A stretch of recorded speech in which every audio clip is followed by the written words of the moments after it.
بسم اللہ الرحمن الرحیم۔ شروع اللہ کے نام سے جو بڑا مہربان نہایت رحم والا ہے۔ ولا يحزنك الذين يسارعون في الكفر، اور آپ کو غم میں نہ ڈالے۔ ولا يحزنك، اور نہ ڈالے آپ تجھ کو غم میں، الذين يسارعون في الكفر، جو لوگ دوڑتے ہیں کفر کی طرف۔ انہم لن یضروا اللہ شیئا، بے شک وہ لوگ اللہ کو کچھ بھی ضرر نہیں دے سکتے۔ یرید اللہ، اللہ یجعل لہم، اللہ چاہتا ہے، اللہ یجعل لہم حظا فی الآخرہ، کہ آخرت میں ان کا کچھ حصہ بھی نہ ہو۔ وَلَهُمْ عَذَابٌ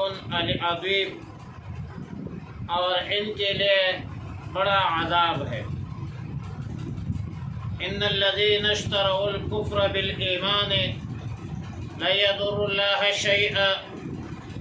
بے شک جن لوگوں نے کفر کو ایمان کے بدلے خرید لیا ہے، لن یضروا اللہ شیئا، وہ ہرگز اللہ کو کچھ بھی ضرر نہیں پہنچا سکتے۔ وَلَهُمْ عَذَابٌ أَلِيمٌ، اور ان کے لیے دردناک عذاب ہے۔ وَلَا يَحْسَبَنَّ الَّذِينَ كَفَرُوا أَنَّمَا نُمْلِي لَهُمْ خَيْرٌ لِأَنفُسِهِمْ، وَلَا يَحْسَبَنَّ الَّذِينَ كَفَرُوا، اور ہرگز گمان نہ کرے جنہوں نے کفر کیا ہے، انما نملی لہم خیر لانفسہم، کہ ہم ان کو مہلت دے رہے ہیں، خیر بہتر ہے، لانفسہم ان کی جانوں کے لیے، انما نملی لہم لیزدادوا اثما، ہم تو مہلت اسی لیے دے رہے ہیں کہ گناہوں میں ترقی کرے۔ وَلَهُمْ عَذَابٌ مُّهِينٌ، اور ان کے لیے عذاب ہے ذلت والا۔ آیات مذکورہ میں تسلی ہے رسول اللہ مبارک صلی اللہ علیہ وسلم کو، اور ظاہر ہے خطاب تو رسول اللہ مبارک صلی اللہ علیہ وسلم کو ہے، لیکن تسلی کے مضمون میں مسلمانوں کو بھی تعلیم ہے، مسلمانوں کو بھی تعلیم ہے، تعلیما للامہ جس کو کہتے ہیں، کہ جو لوگ کفر میں تیزی سے گر رہے ہیں اور کفر کی طرف رغبت اور میلان کرتے ہیں، ان کی حرکتوں سے آپ مغموم اور رنجیدہ نہ ہو، اور یہ اندیشہ ذہن، دل اور دماغ سے نکال دیں کہ یہ لوگ اسلام کو اور مسلمانوں کو نقصان دیں گے۔ ایسا نہیں ہے، یہ متخلفین اور مرتدین کی ساری کوششیں فضول ہے، رائگان ہے۔ اور علامہ علوسی رحمہ اللہ الباری روح المعانی میں لکھتے ہیں کہ والمراد لا يحزنك خوف ان يضروك ويعينوا عليك، حضرت مجاہد فرماتے ہیں کہ الذين يسارعون في الكفر سے مراد منافقین ہیں، جو غزوہ احد میں شریک نہیں ہوئے تھے اور سیدنا حسن بن علی رضی اللہ تعالیٰ عنہ فرماتے ہیں کہ اس سے مراد تمام کفار ہیں، لیکن مضمون عام ہے، عام کفار مراد ہے اور تعلیم عام مسلمانوں کو ہے۔ اور علامہ آلوسی صاحب روح المعانی فرماتے ہیں کہ لن یضر اللہ میں عبارت بحذف مضاف ہے، اور تقدیر عبارت یوں ہے کہ لن یضر اولیاء اللہ ہے، یہ کفار اللہ کے دوستوں کو، اللہ کے اولیاء کو کسی قسم کا ضرر نہیں دے سکتے۔ اور بعض مفسرین نے دین کی تقدیر نکالی اور تقدیر عبارت یوں ہوگی کہ لن یضر دین اللہ شیئا، یہ کفار اللہ کے دین کو کسی قسم کا ضرر نہیں دے سکتے۔ دین دشمن عناصر اور اسلام کے خلاف سازشی عناصر دنیا کے اعتبار سے اس غلط فہمی میں پڑے ہیں، اس غلط فہمی میں شکار ہے، اس غلط فہمی کا شکار ہے کہ ہم جو کچھ کر رہے ہیں اچھا کر رہے ہیں، لیکن آخرت کی فکر نہیں ہے۔ آخرت کی کامیابی سے محروم طبقہ اور دنیا کی مختصر سی زندگی پر خوشحال طبقہ، آخرت کے عذاب سے بے خبر طبقہ، نہ ختم ہونے والی زندگی کو پس پش ڈالنے والا طبقہ، یہ دنیا میں عیش و عشرت اور دنیا کے مال و دولت میں، کفر میں، شرک میں، بے حیائی، فحاشی، عریانی میں خوش ہے، آخرت بالکل ایسے لوگوں کے لیے آخرت میں بڑا عذاب۔ دوسری آیت میں فرمایا کہ ان الذین اشتروا الکفر بالایمان لن یضروا اللہ شیئا ولہم عذاب علیم، جن لوگوں نے ایمان کے بدلے کفر کو خریدا ہے وہ اللہ کے دین کو، اللہ کے اولیاء کو کوئی ضرر نہیں دے سکتے، وہ کوئی ضرر نہیں پہنچا سکتے۔ اور بہی مقام لن یضر اللہ میں اولیاء کا لفظ یا دین کا لفظ جو ہے وہ مقدر ہے، محذوف ہے، اور تقدیر عبارت یوں ہوگی کہ لن یضر اللہ اے لن یضر اولیاء اللہ لا یا لن یضر دین اللہ۔ علامہ آلوسی رحمۃ اللہ علیہ فرماتے ہیں کہ لن یضر اللہ کو مکرر بطور تاکید لایا، اور بعض مفسرین فرماتے ہیں کہ دوسری دفعہ لن یضر اللہ شیئا سے تعریض مقصود ہے، اور مطلب یہ ہے کہ یہ لوگ صرف اپنی ذات کو ضرر دے رہے ہیں، اللہ کو، اللہ کے رسول کو، اللہ کے دین کو، اللہ کے اولیاء کو کسی قسم کا ضرر نہیں پہنچا سکتے، اور اپنا نقصان خود کر رہے ہیں۔ قیامت کے دن بروز قیامت ان کے لیے دردناک عذاب۔ اور پھر اگلی آیت میں فرمایا کہ وَلَا يَحْسَبَنَّ الَّذِينَ كَفَرُوا أَنَّمَا نُمْلِي لَهُمْ، اور کفار ہرگز یہ گمان بھی نہ کرے کہ ہم نے ان کو جو مہلت دی ہے وہ ان کی جانوں کے لیے بہتر ہے۔ یہ تو مہلت اسی لیے دی ہے، ہم تو مہلت اسی لیے دے رہے ہیں کہ وہ گناہوں میں مزید ترقی کرے، قیامت کے دن ان کے لیے ذلت والا عذاب ہے۔ اور دراصل ایک اور مسئلہ ہے، کفار کا خیال یہ ہے کہ ہم صاحب مال ہیں، صاحب اولاد ہے، عیش و عشرت کی زندگی بسر کر رہے ہیں، ہماری زندگی لمبی ہو رہی ہے اور اللہ بھی ہم سے ناراض ہے، ہم مکلف بھی نہیں ہے، نہ کوئی عبادت ہے، نہ کوئی صدقہ ہے، نہ کوئی زکوٰۃ ہے، نہ کوئی حج ہے، نہ کوئی روزہ ہے،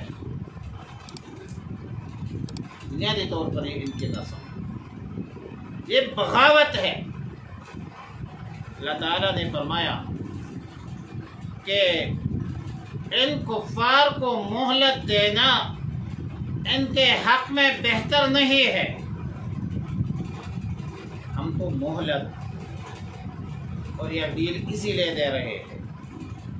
کہ وہ گناہوں میں ترقی ہے، یمدہم فی طغیانہم یعمہون، اور پھر حجت بھی تمام ہوا اور آخرت میں ان کے لیے سزا بھی ہوئی۔ سورہ اعراف میں بھی یہی مضمون بھئی الفاظ مذکور ہے کہ والذین کذبوا بآیاتنا سنستدرجهم من حیث لا یعلمون واملی لهم ان کیدی متین، جن لوگوں نے ہمارے آیتوں کو جھٹلایا ہے ہم ان کو اسی طرح بتدریج جو ہے وہ لے جا رہے ہیں، ٹائم دے رہے ہیں کہ ان کو علم بھی نہیں ہے، ان کو مہلت دیتا ہوں، اور فرمایا وَأُمْلِي لَهُمْ، میں ان کو مہلت دیتا ہوں، إِنَّ كَيْدِي مَتِينٌ، میرے تدبیر جو ہے وہ مضبوط ہے، مستحکم ہے۔ اور پھر سورہ توبہ میں بھی یہ فرمایا کہ فَلَا تُعْجِبُكَ أَمْوَالُهُمْ وَلَا أَوْلَادُهُمْ إِنَّمَا يُرِيدُ اللَّهُ لِيُعَذِّبَهُمْ بِهَا فِي الْحَيَاةِ الدُّنْيَا وَتَزْهَقَ أَنفُسُهُمْ وَهُمْ كَافِرُونَ، فرمایا کہ ان کے مال و دولت پر آپ کو تعجب نہ ہو، ان کے اولاد پر آپ کو تعجب نہ ہو، آپ کو تعجب میں ڈالے نہیں، اللہ کو صرف یہ منظور ہے کہ ان چیزوں کی وجہ سے دنیاوی زندگی میں یہ عیش و عشرت کی زندگی بسر کر رہے ہیں اور یہ چیزیں ان کو گرفتار عذاب کر رہی ہیں، اور ان کی جانیں اس حال میں نکل جائے گی کہ یہ لوگ پھر کافر ہوں گے، اور کافر ہوں گے تو آخرت میں عذاب ہوگا، دردناک عذاب ہوگا۔ اور نیز یہ بھی نوٹ کر لیں کہ مسلمانوں کو بھی تعلیم، بلکہ مسلمانوں کے لیے عبرت کا مقام ہے کہ دنیا میں مال و دولت اور اولاد کی کثرت موجب نجات نہیں ہے، ظاہر ہے استدراج کا خطرہ ہے، مطلب اگر مال حلال بھی ہو لیکن آپ گناہوں پر خرچ کریں پھر بھی مواخذہ، اور اگر مال حرام ہے تو باعث عذاب ہے، بلکہ سراپا عذاب۔ اور اللہ تعالیٰ نے فرمایا انما اموالکم و اولادکم فتنہ، یہ تمہارا مال اور تمہاری اولاد یہ فتنہ ہے۔ ما کان اللہ لیذر المؤمنین علی ما انتم علیہ، اللہ وہ نہیں ہے کہ چھوڑ دے مسلمانوں کو اسی حالت میں جس حالت پر تم ہو، حتی یمیز الخبیث من الطیب، یہاں تک کہ ناپاک کو پاک سے جدا نہ فرما دے۔ وما کان اللہ لیطلعکم علی الغیب، اور اللہ وہ نہیں کہ تم کو خبر دے غیب کی، ولیکن اللہ یجتبی من رسلہ من یشاء، لیکن اللہ رب العالمین منتخب کرتا ہے اپنے رسولوں میں سے جس کو چاہے۔ فآمنوا باللہ ورسلہ، پس ایمان لاؤ اللہ پر اور اللہ کے رسول، ورسلہ اللہ کے رسولوں پر۔ وَإِن تُؤْمِنُوا وَتَتَّقُوا فَلَكُمْ أَجْرٌ عَظِيمٌ، اور اگر تم ایمان پر قائم رہو، تقوی اختیار کرو، تو تمہارے لیے بہت بڑا اجر ہے، ثواب ہے۔ آیت مذکورہ میں مومن اور منافق کے درمیان فرق اور امتیاز کے حوالے سے ایسے حالات اور مشکلات اللہ نے پیدا کی جس سے جو عملی طور پر سامنے آنے کے بعد آپ ان منافقین، ناپاک لوگ اور مسلمان اور پاک لوگ کے درمیان آپ کو فرق لازم آئے گا، فرق نظر آئے گا، کیونکہ مصیبت کے وقت مومن اور منافق کا پتہ چلتا ہے، دوست اور دشمن کا پتہ چلتا ہے۔ وما کان اللہ لیطلعکم علی الغیب، اللہ ایسا نہیں کہ تمہیں منافقین کے نفاق سے اسی طرح مطلع کرے کہ تم ان کو دلوں کو جان لو، ایسا نہیں ہوگا۔ یہ اللہ کی حکمت کے خلاف ہے، اور ظاہر حکمت یہ ہے کہ جب مصیبتیں پیش آتی ہے اور اللہ کے راستے میں اپنا مال جان کی قربانی دینی پڑ جائے تو یہ منافقین بھاگ کر نکلیں گے۔ غزوہ احد میں بھی ایسا ہوا، منافقین راستے میں ہی فرار ہو گئے، اور اگر عام مسلمانوں کو پتہ چل جائے کہ فلاں بندہ منافق ہے تو وہ کہیں گا کہ آپ کے پاس کیا دلیل، ہم تو پکے سچے ٹکے پکے مسلمان ہیں، لیکن ان کی نفاق کا پتہ مصیبت کے وقت پتہ چلتا ہے کہ یہ مومن ہے یا منافق ہے۔ البتہ ولیکن اللہ یجتبی من رسولہ من یشاء، ہاں اللہ اپنے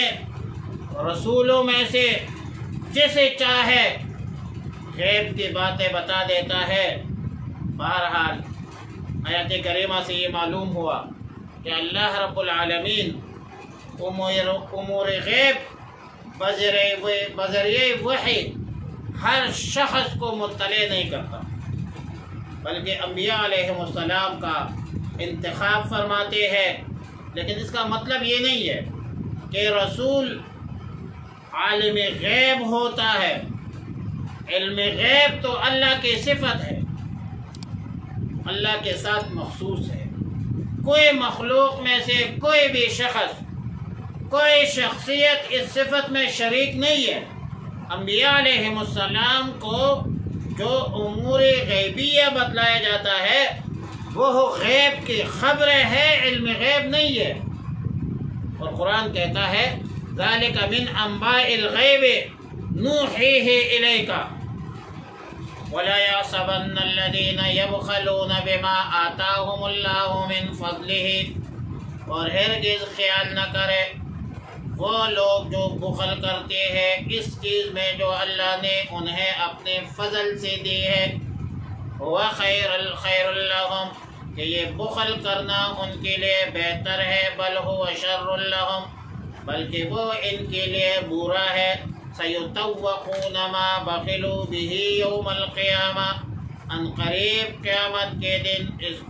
کا توق پہنایا جائے گا۔ وَلِلَّهِ مِيرَاثُ السَّمَاوَاتِ وَالْأَرْضِ،